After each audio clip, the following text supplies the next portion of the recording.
Hello, Dale Majors here, and welcome to day 5 of the Masterclass. And today we're going to talk about giving and receiving feedback. Last time we talked about having a personal system, and I sure hope that you watched the Trello guide and that you developed and chose where you're going to keep your own personal system, because I think that's so important and it'll make you so much more dependable at work if you can manage your stuff. So today we're going to talk about giving and receiving feedback. And I don't know if you've ever been in a situation where you've needed to give feedback to someone. Sometimes it's uncomfortable. We don't want to criticize somebody, especially if you respect other people, right? You don't want to have to, because you have a position of management, you don't want to have to put them down or make them feel bad. So, and if you want to do that, then you should maybe check your motives and your ego, because we shouldn't want to just put somebody in their place.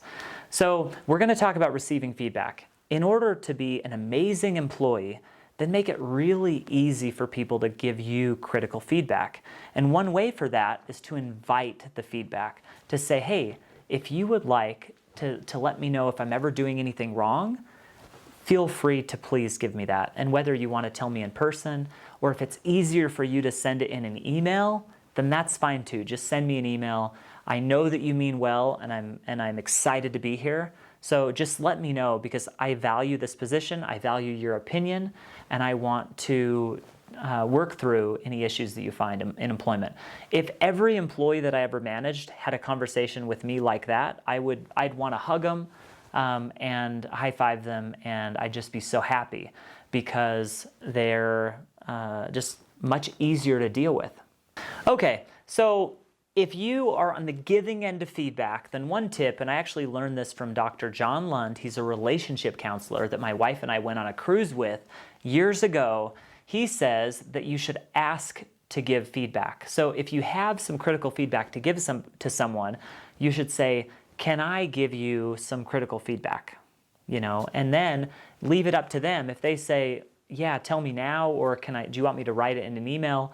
Just give them some freedom over how they receive that feedback from you. The most important thing in receiving feedback and in giving feedback, I think, is that we respect the other person, that we love the other person, that we care about them, and not in some loving way, right? And the word love can come across really soft, but I see them all as synonymous. That you respect the person, you care about them. We talked about in the other video that you're rooting for them.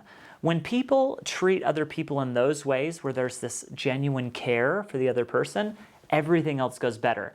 It doesn't matter how great. They talk about the feedback sandwich. Give them some good news, give them some bad news, or good news, then the bad news, then the good news again.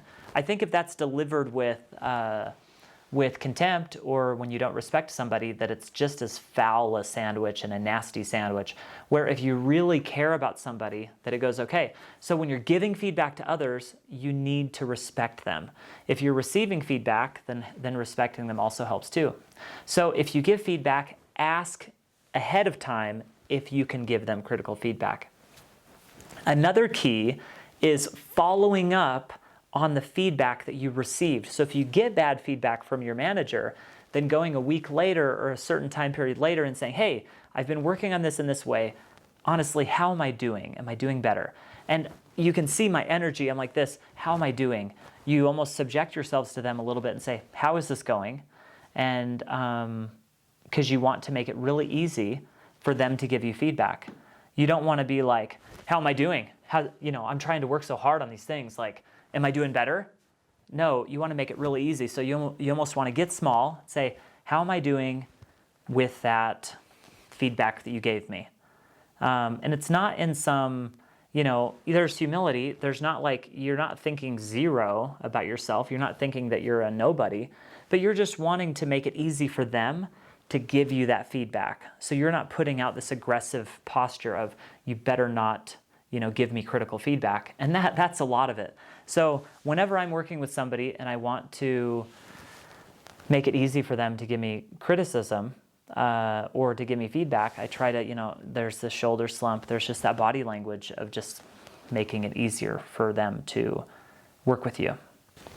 Okay, another really important thing about feedback, and there really should be a zero tolerance policy at, when I say zero tolerance, not like fire everybody, but just going to a third party is really bad. So if I have a manager and I have a problem with them, and all I do is talk to my coworkers about that problem, that's very negative. So you should give feedback to the person that can actually make a difference. So go direct to the source if you need to give feedback to someone. Just go directly to the person that you're working with. Don't send it all to different areas. Don't send your feedback everywhere but to the right person.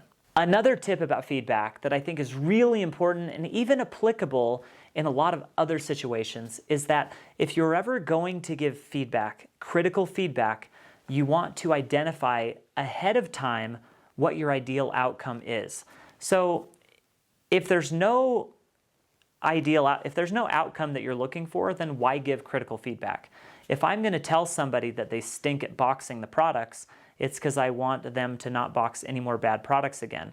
If the shipment is all gone and if they'll never box products again and they were just helping in the warehouse for one day, then maybe you wouldn't make a big deal out of it. But you want to know the outcome ahead of time. So whenever you're giving feedback to somebody else, you want to have identified, what am I trying to get out of this? So you want to have feedback that you're giving, and you want to have an ideal outcome so you know what you're actually trying to get out of that. Not just giving negative feedback for the sake of negative feedback. You want to make progress and make positive changes. Okay, so that is all for today, and I hope that this helps you give feedback and receive feedback from others so you can have more cohesive work relationships and just good relationships at work. So that's it for today. Next time we're going to talk about being a more trustworthy and consistent employee and some of the habits that go along with that. So that's it. Tomorrow, day 6, that's what we'll work on. Thank you for being here. If you're new to Venture Anyway, you'll want to subscribe and follow along. I release videos 5 days a week that will help you become better tomorrow than you are today. I will see you on the next video.